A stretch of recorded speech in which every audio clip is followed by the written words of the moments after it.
Can you smell it? Can you smell it in the air? It's love. Love is in the air as spring renews itself. And we look at the top 10 Transformers couples. That's going to be our focus this time around, as voted on by all of you across social media in the latest GotBot Counts Down.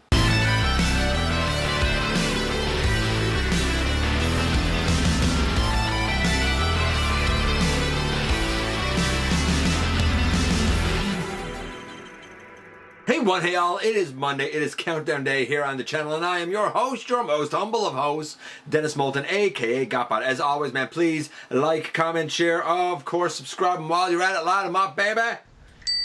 Hit that notification bell, please. It helps me out a ton. It lets you know when content of all sorts goes up here on the channel. Check out Machinery of Man, The Everything Factor, all the groups that I am either a mod or an admin for, and all of my social media links. All of that in the description below. If you're in a position to help the channel to grow, you can use the donate link. Check us out on Patreon. See what we offer to you through Teespring, or of course, hit the join button right here on YouTube.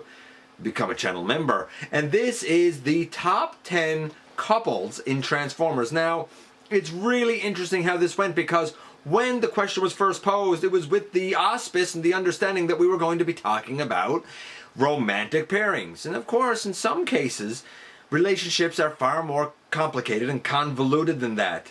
Sometimes some characters' bonds are stronger than romance while not being romantic, and sometimes they are stronger than romance and at the same time weaker than romance, while never really quite making it to romance. Bonds come in all shapes and forms, and some transcend time, some transcend understanding. Some people, however, in their voting, kind of misunderstood this and took it as simply duos, which we did a separate countdown on. We'll sort of separate that as we go.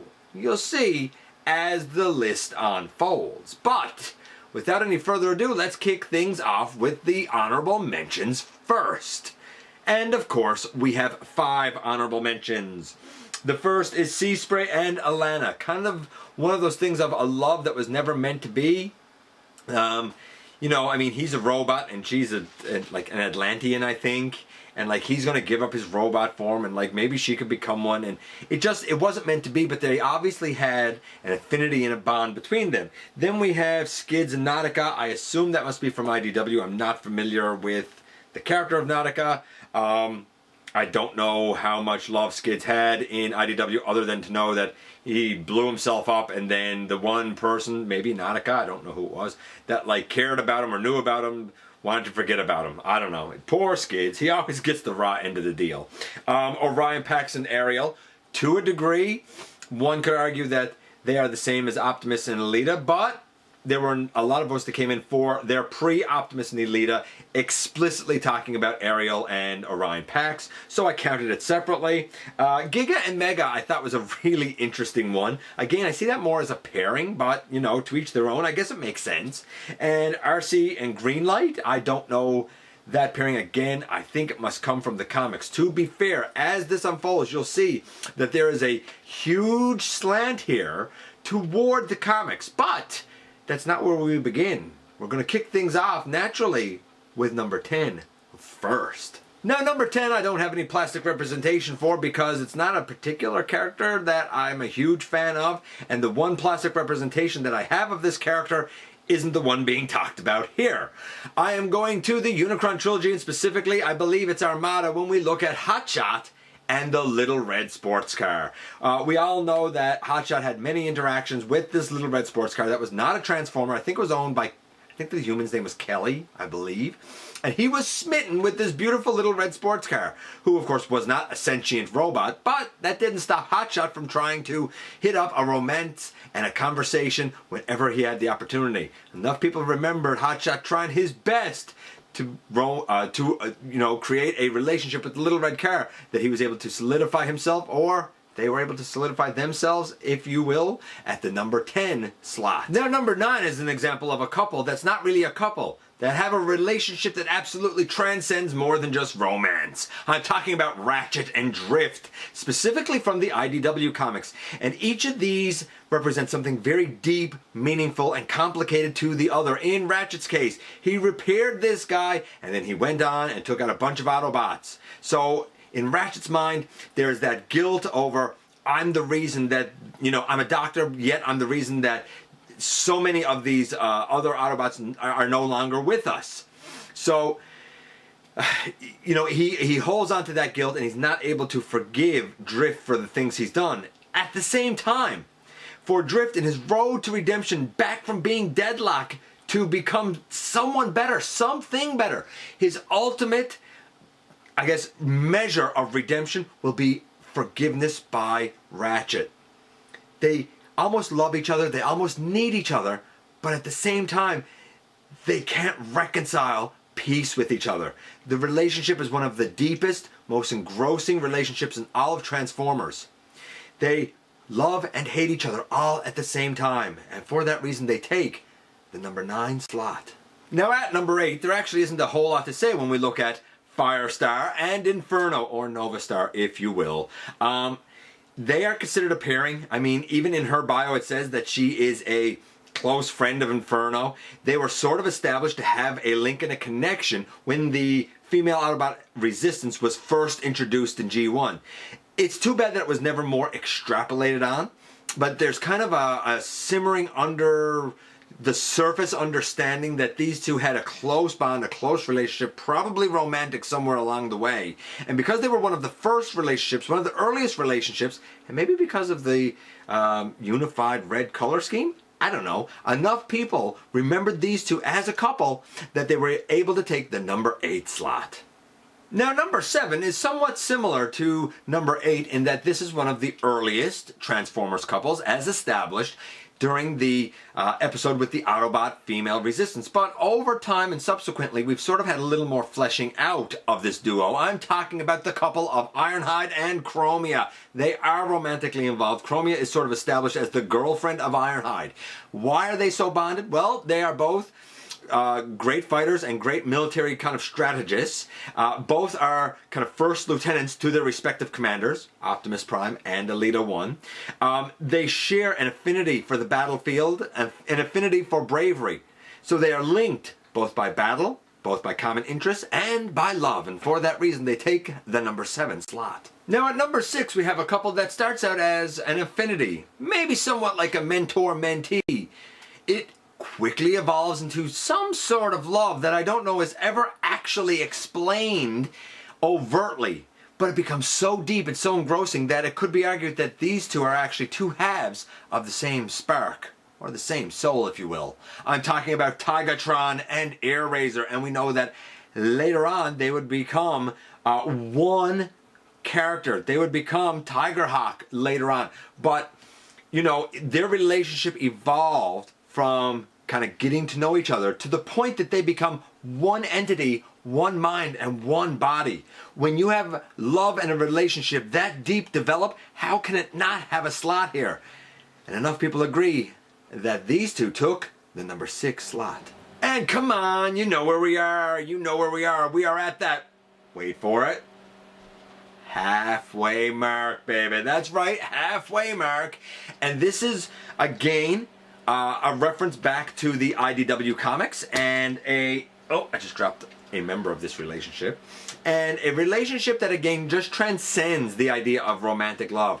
This transcends the idea of what constitutes a deep bond, because the relationship itself is an evolution of deep bonds and deeper bonds over time. I'm talking about Cyclonus and Tailgate. Cyclonus is the epitome of like crusty, old, damaged, warrior who is jaded, sees a lot of gray and black and darkness in the world, while Tailgate is the light. Tailgate is the light at the end of the tunnel that brings back brightness and color and goodness and something to work toward and hope for.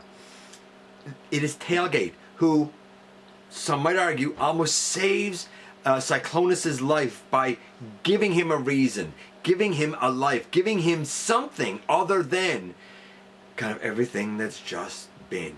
It's hard to put into words and it's hard to describe, but the love and the bond and the respect and the loyalty that these two share probably transcends words and transcends relationships. And enough people felt the same way that this couple came in at the number 5 slot. Number 4 sticks with IDW Comics, and though I'm not a fan of that continuity in the least, even I know this relationship.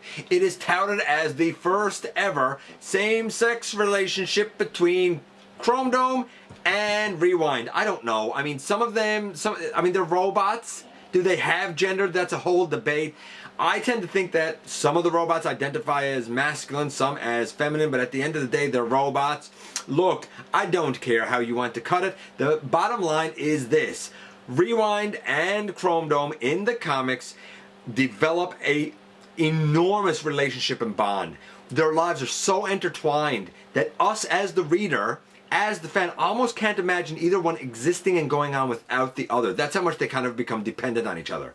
Whatever definition you want to give that relationship, man, that's up to you. But the bottom line is this, that the emotional bond between these two is so strong that they become so intertwined that even not only them, but us as the reader almost can't imagine them existing without the other. They are indeed the yin to each other's yang, and enough people felt the same way that they easily took the number 4 slot.